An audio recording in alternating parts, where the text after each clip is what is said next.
The mud is cold. It pulls at your boots with every step.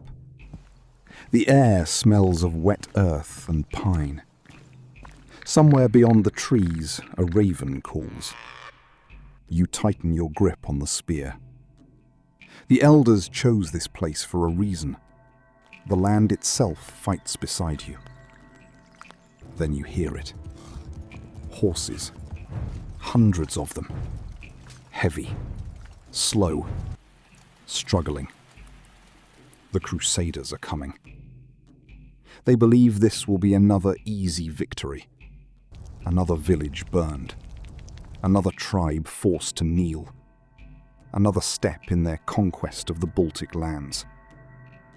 But today is different. Today they have entered the swamp. And the swamp belongs to you. By the end of this day, one of the most feared crusading orders in the region will be broken. The year was 1236. For weeks, the army had been on campaign.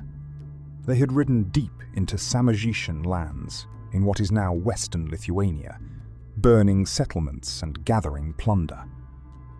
The Samogitians, joined by Semigalian allies, were among the last pagan peoples in Europe. Neither side knew it yet, but they were marching toward a battle that would later be remembered as the Battle of Saule. Now the Crusaders were heading home. The banners of the Livonian Brothers of the Sword still flew proudly above the column. Perhaps 3,000 men marched beneath their banners and those of their allies. Many believed the hardest part was over, but the journey back would prove far more dangerous than the invasion itself. Rain had fallen across the region for days. The ground was soft. The rivers were swollen. The forests seemed endless. Every kilometer became slower than the last. Heavy armor weighed down men and horses alike. The knights cursed the mud beneath their feet. But the Baltic warriors had chosen this ground carefully. They knew these forests. They knew these rivers. And they knew exactly where an army would become vulnerable. The Crusaders thought they were leaving enemy territory. In reality, they were walking deeper into the trap. The sun was beginning to fall. Long shadows stretched across the marsh. The army needed to stop. Men were exhausted. Horses struggled to find solid ground. Every step felt heavier than the last. Some of their local allies urged them to keep moving. They knew this land. They knew what happened when darkness came to these forests. Some even warned that stopping here would be a mistake. But the knights were tired. Many believed the danger had already passed. After all, they had survived the campaign. The Baltic tribes had avoided a decisive battle. At least, that was what the Crusaders believed. Then movement appeared between the trees. Not one warrior. Not 10. Dozens. Silent figures emerging from the forest edge. Watching.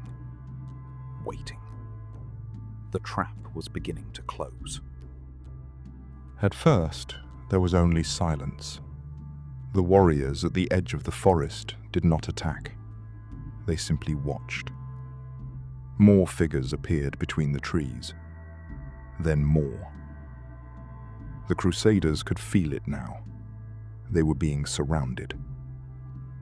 Orders were shouted across the column. Knights gathered together. Shields were raised. Horses stamped nervously in the mud. The forest no longer felt empty. It felt alive. Every shadow seemed to hide another warrior. Every tree seemed to conceal another pair of eyes. Then came the first attack. Not a grand charge. Not a glorious clash of armies. A sudden strike from the darkness. A horse screamed. A rider fell. Confusion spread through the column.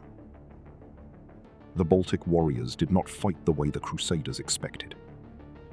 They appeared, they struck, and they vanished back into the trees. For warriors trained to fight on open ground, the forest had become an enemy of its own. It no longer felt like the Crusaders were fighting the Baltic tribes. It felt as if they were fighting the land itself. The knights tried to form a defensive line. It was what they had trained for, what they had done countless times before. In open fields, few enemies could stand against them. A charge of armored cavalry could break entire armies. For generations, this had been one of the most feared forces in Europe. But this was not an open field. The marsh swallowed the horses' strength. The trees broke their formations. The mud slowed every movement. The advantages they had carried across Europe were disappearing, one by one. A rider tried to turn his horse. The animal stumbled. Another became trapped in the soft ground. Men rushed to help. More warriors emerged from the forest. Spears flashed from the darkness. The attacks came from every direction. No clear front, no clear enemy. Only movement between the trees. Only sudden violence. For the first time that day, doubt began to spread through the column. Not everyone would leave these forests alive. The line began to break. Not all at once. A gap here. A fallen rider there. A horse refusing to move. Another sinking into the mud. The Crusaders fought to restore order, but every moment spent regrouping gave the Baltic warriors another opportunity to strike. The attacks grew bolder. War cries echoed through the trees. Spears emerged from the shadows, then disappeared again. The forest seemed filled with enemies. No one could tell how many warriors surrounded them. Historians still debate the numbers, but in that moment, the exact count no longer mattered. 500. 5,000. It no longer mattered. Panic spreads faster than any army, and panic had found its way into the column. The knights who had marched into Samogitia as conquerors were now fighting for survival. Around them, the daylight was fading. The forest was growing darker, and the trap was finally closing shut. As darkness approached, the battle became chaos. Commands were lost beneath the noise. Men shouted. Horses screamed. Steel clashed somewhere beyond the trees. Few could see more than a short distance ahead. The battlefield had become a maze of mud, water, and fear. The Baltic warriors knew every path. The Crusaders knew none. One by one, the leaders of the Livonian Brothers of the Sword began to fall.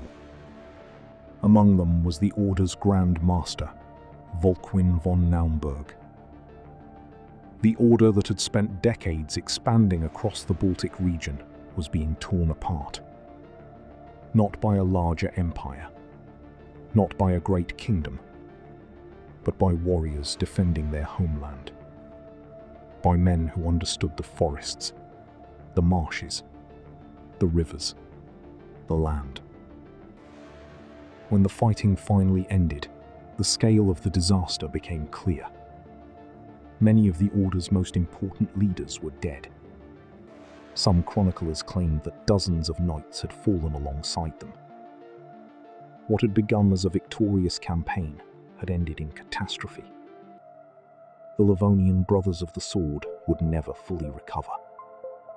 Just a year later, the shattered order would be absorbed into the Teutonic Order. Its independence was gone.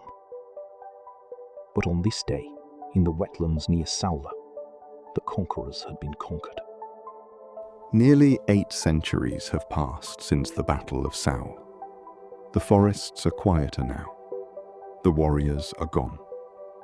The horses, the banners, and the armies have long since disappeared into history. But the story did not end there. The Crusaders would continue their campaigns. New rulers would arrive. New empires would rise across the Baltic lands. Yet something endured. The people remained. Their language remained. Their songs remained. Their traditions remained.